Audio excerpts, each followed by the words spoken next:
Europe 1, Daphné Burki. 10h43, vous écoutez Bonjour la France. Toute l'équipe est là pour vous. Lui, il a terminé de faire sa revue de presse de vos quotidiens régionaux. Ce sont les Watts de France de Bertrand Chameroy. Bonjour la France.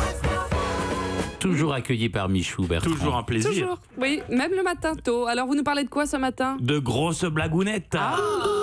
Oui, parce qu'avec ces histoires de lundi de Pâques, hier j'étais tellement focalisé sur les chocolats que j'en ai oublié de vous débriefer l'événement le plus attendu de l'année pour les amateurs d'humour, de la fête nationale de la vanne bien lourdingue, le 1er avril.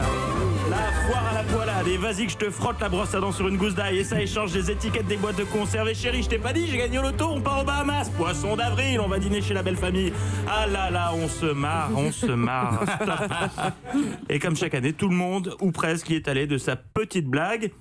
Alors il existe plusieurs types de poissons, le gros qu'on voit arriver à 10 bornes, comme par exemple celui de Mathilde Terrier qui m'a envoyé par SMS le message suivant: Bertrand, tu peux être fier de moi, je n'ai pas bu du week-end.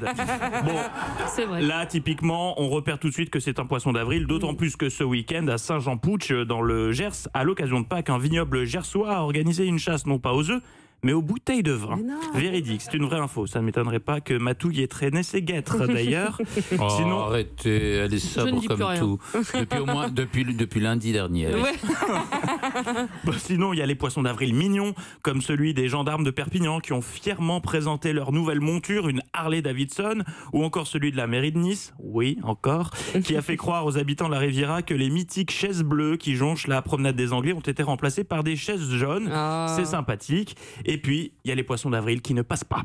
Direction Beauvais dans l'Oise, avec cette histoire racontée dans le Courrier Picard. Dimanche, la maire Les Républicains de la ville, Caroline Cailleux, a publié sur sa page Facebook un communiqué annonçant l'implantation prochaine dans la zone d'activité Beauvais-Tillé Nova Park d'une enseigne, célèbre enseigne suédoise qui propose des meubles en kit aux noms imprononçables. Dans son message, la maire explique s'être battue pour remporter la bataille et se vante de cette excellente nouvelle qui déboucherait, selon elle, sur la création de 4000 emplois. La nouvelle aurait effectivement été excellente s'il ne s'agissait pas d'un poisson d'avril, comme l'a révélé la maire quelques heures plus tard. Et en publiant ce démenti, Caroline Bayeux s'est attiré les foudres des habitants. De nombreux messages déplorent le caractère déplacé de ce poisson d'avril. Les Beauvaisiens trouvent inadmissible que la municipalité ait laissé naître de faux espoirs quant à la création d'emplois, et on les comprend.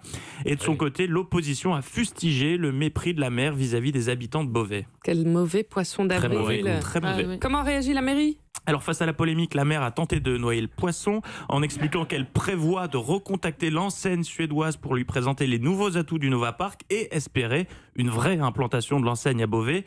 Caroline Bayeux a également présenté ses excuses aux Beauvaisiens, mais des excuses qui démarrent bien et qui finissent mal. Si elle déplore que le sens de l'humour n'ait pas été partagé par tout le monde, elle reconnaît que ce canular n'était pas très judicieux et précise qu'il ne s'agissait nullement de se payer la tête de qui que ce soit. Bon, et bien, c'est ça les blagues sur Ikea, c'est qui tout double. Ouais, joli, bravo.